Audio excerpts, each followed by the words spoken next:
कितने ही ऐतिहासिक पल आपकी गरिमामय उपस्थिति से जुड़े हुए हैं।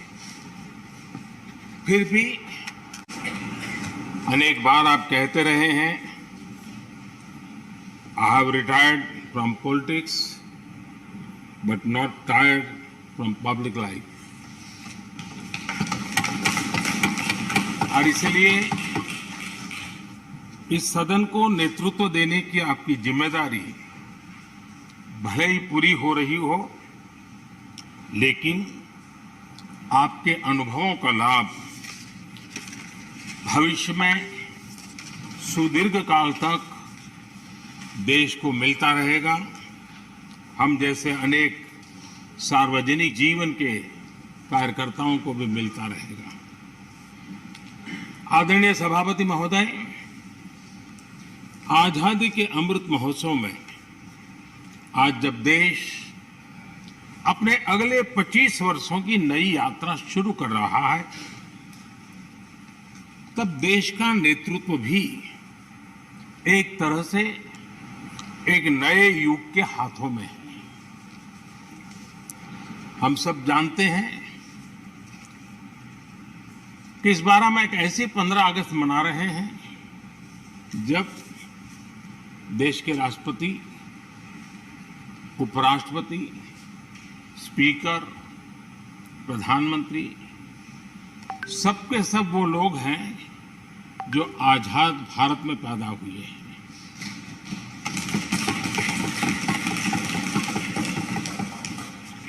और सबके सब बहुत ही साधारण पृष्ठभूमि से आते हैं। मैं समझता हूं उसका अपना एक सांकेतिक महत्व है, साथ में देश के नए युग का एक प्रतीक भी है।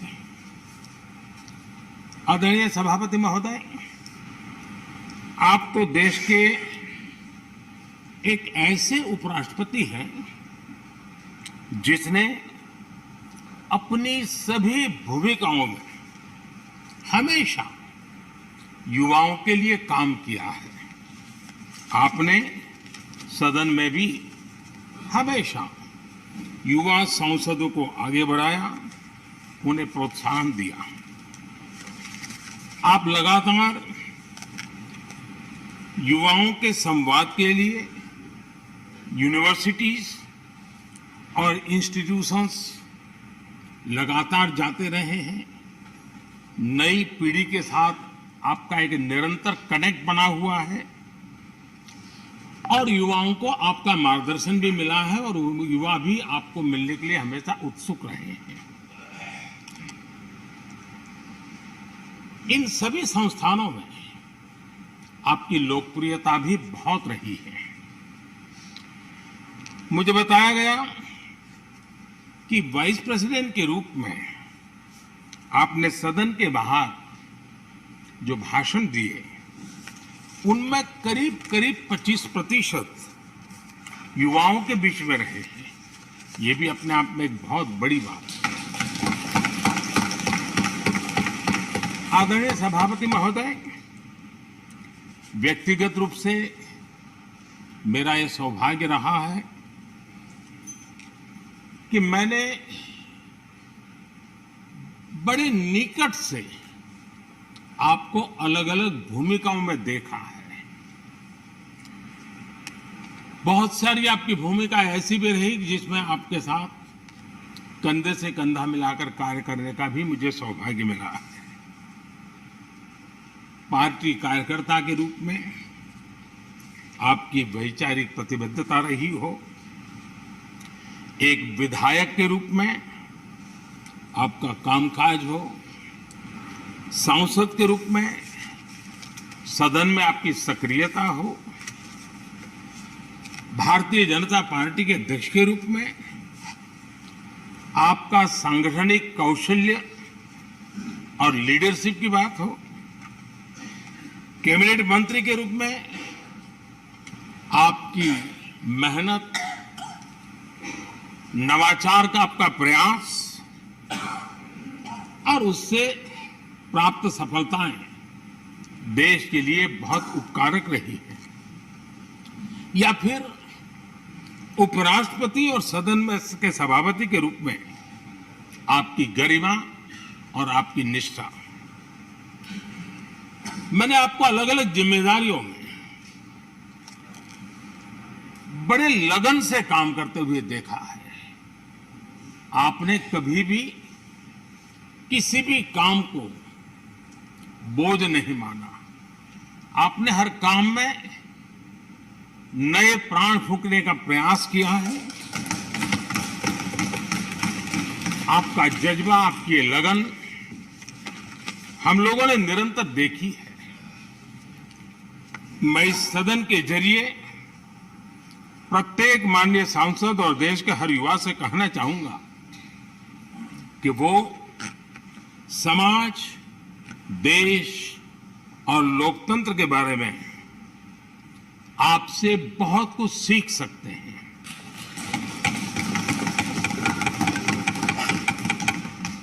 Listening, learning, leading, connecting, communicating, changing और रिफ्लेक्टिंग, रिकनेक्टिंग जैसी किताबें आपके बारे में बहुत कुछ बताती हैं। आपके ये अनुभव हमारे युवाओं को गाइड करेंगे और लोकतंत्र को मजबूत करेंगे। आदरणीय राष्ट्रपति महोदय, आपकी किताबों का जिक्र मैंने इसलिए किया क्योंकि उनके टाइटल में आपकी वो शब्द प्रतिभा झलकती है जिसके लिए आप जाने जाते हैं। आपके वन लाइनर्स, बीट लाइनर्स होते हैं और विन लाइनर्स भी होते हैं।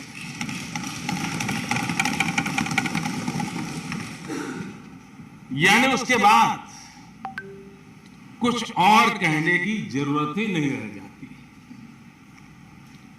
Your each word is heard, preferred and revered and never countered.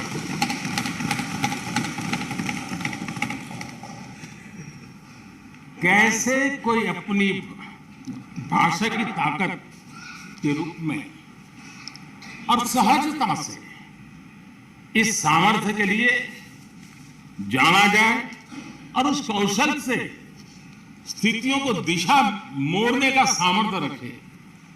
सचमुच में आपके इस सामर्थ्य को मैं बधाई देता हूं।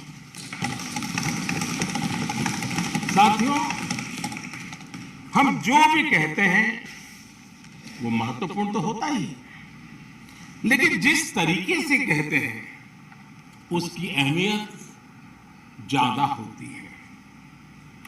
किसी भी संवाद की सफलता का पैमाना यही है कि उसका गहरा इंपैक्ट हो, लोग उसे याद रखें और जो भी कहें उसके बारे में लोग सोचने के लिए मजबूर हो। अभिव्यक्ति की इस कला में वेंकैया जी की दक्षता, उस बात से हम सदन में भी और सदन के बाहर देश के सभी लोग भली भांति परिचित हैं। आपकी अभिव्यक्ति का अंदाज जितना बेबाक है उतना ही बेजोड़ भी है। आपकी बातों में गहराई भी होती है, गंभीरता भी होती है, वाणी में बीज भी होता है और वेट भी होता है, वांट भी होता है और विजडम भी होता है। संवाद का आपका तरीका ऐसे ही किसी बात के मर्म को छू जाता है और सुनने में मधुर भी लगता है। आदरणीय सभापति महोदय, अपने दक्षिण में छात्र राजनीति करते हुए अपना राजनीतिक सफर शुरू किया था। तब लोग कहते थे कि जिस विचारधारा से आप जुड़े थे उसका और उस पार्टी का निकट भविष्य में तो दक्षिण में कोई सामर्थ्य नजर नहीं आता है, लेकिन आप एक सामान्य विद्यार्थी कार्यकर्ता से यात्रा शुरू करके और दक्षिण भारत से आते हुए उस पार्टी के राष्ट्रीय अध्यक्ष के शीर्ष पद तक पहुंचे। ये आपकी एक अविरत विचार निष्ठा, कर्तव्य निष्ठा और कर्म के प्रति समर्पण भाव का प्रतीक है। अगर हमारे पास देश के लिए भावनाएं हो, बात कहने की कला हो, भाषाई विविधता में आस्था हो, तो भाषा क्षेत्र हमारे लिए कभी भी दीवार नहीं बनती है। ये आपने सिद्ध किया है। आदरणीय सभापति महोदय, आपकी कही एक बात बहुत लोगों को याद होगी, मुझे तो विशेष रूप से याद है। मैंने हमेशा सुना है आप मातृभाषा को लेकर के बहुत ही टची रहे हैं, बड़े आग्रही रहे हैं, लेकिन उस बात को कहने का आपका अंदाज भी बड़ा खूबसूरत है। जब आप कहते हैं कि मातृभाषा आंखों की रोशनी की तरह होती है, मातृभाषा आंखों की रोशनी की तरह होती है, और आप आगे कहते हैं और दूसरी भाषा चश्मे की तरह होती है। ऐसी भावना हृदय की गहराई से ही बाहर आती है। वेंकैया जी की मौजूदगी में सदन की कार्रवाई के दौरान हर भारतीय भाषा को विशिष्ट अहमियत दी गई है। आपने सदन में सभी भारतीय भाषाओं को आगे बढ़ाने के लिए काम किया। सदन में हमारी सभी 22 शेड्यूल लैंग्वेज में कोई भी माननीय सदस्य बोल सकता है, उसका इंतजाम आपने किया।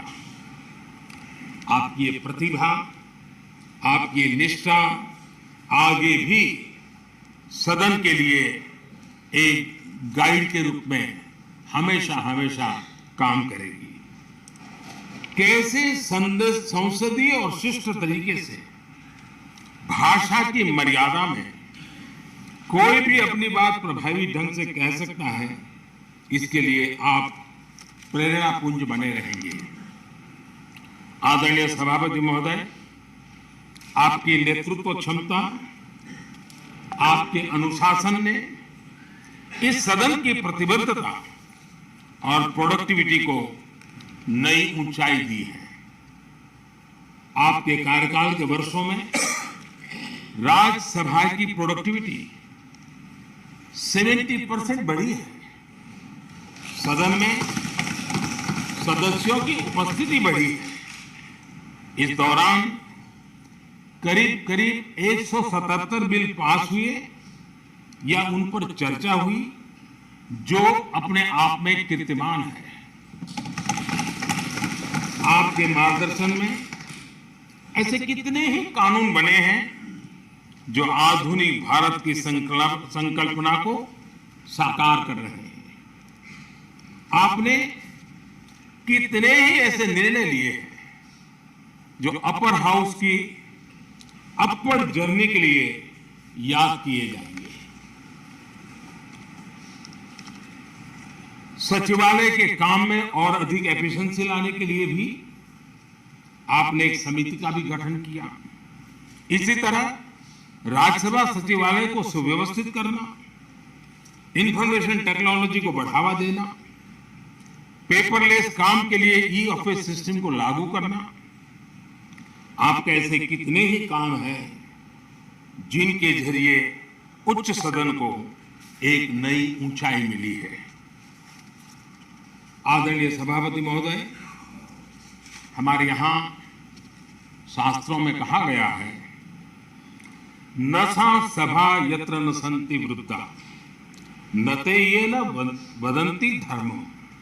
अर्थात जिस सभा में अनुभवी लोग होते हैं वही सभा होती है, और अनुभव लोग वही है जो धर्म यानी कर्तव्य की सीख दें।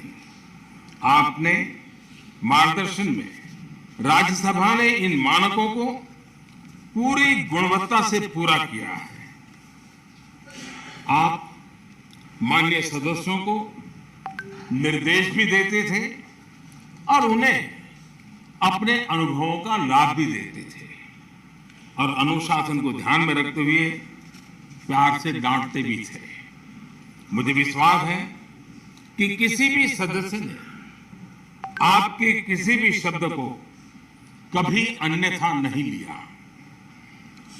ये पूंजी तब पैदा होती है जब व्यक्तिगत जीवन में आप उन आदर्शों और मानकों का पालन करते हैं। आपने हमेशा इस बात पर बल दिया कि संसद में व्यवधान एक सीमा के बाद सदन की अवमानना के बराबर होता है। मैं आपके इन मानकों में लोकतंत्र की परिपक्वता को देखता हूं। पहले समझा जाता था कि अगर सदन में चर्चा के दौरान शोरगुल होने लगे तो कार्यवाही को स्थगित कर दिया जाता है, लेकिन आपने संवाद, संपर्क और समन्वय के जरिए न सिर्फ सदन को संचालित किया बल्कि उसे प्रोडक्टिव भी बनाया। सदन की कार्यवाही के दौरान जब सदस्यों के बीच कभी टकराव की परिस्थिति पैदा होती थी तो आपसे बार बार सुनने को मिलता था, let the government propose, let the opposition oppose and let the house dispose. इस सदन को दूसरे सदन से आए विधेयकों पर निश्चित रूप से सहमति या असहमति का अधिकार है। यह सदन उन्हें पास कर सकता है, रिजेक्ट कर सकता है या अमेंड कर सकता है, पर उन्हें रोकने की, बाधित करने की परिकल्पना हमारे लोकतंत्र में नहीं है। आदरणीय सभापति महोदय, हमारी तमाम सहमतियों और असहमतियों के बावजूद आज आपको विदाई देने के लिए सदन के सभी सदस्य एक साथ उपस्थित हैं। यही हमारे लोकतंत्र की खूबसूरती है। ये आपके लिए इस सदन के सम्मान का उदाहरण है। मैं आशा करता हूं कि आपके कार्य, आपके अनुभव आगे सभी सदस्यों को जरूर प्रेरणा देंगे। अपने विशिष्ट तरीके से आपने सदन चलाने के लिए ऐसे मानदंड स्थापित किए हैं जो आगे इस पद पर आसीन होने वालों को प्रेरित करते रहेंगे। जो लेगेसी आपने स्थापित की है, राज्यसभा उसका अनुसरण करेगी, देश के प्रति अपनी जवाबदेही के अनुसार कार्य करेगी। इसी विश्वास के साथ आपको पूरे सदन की तरफ से, मेरी तरफ से अनेक अनेक शुभकामनाएं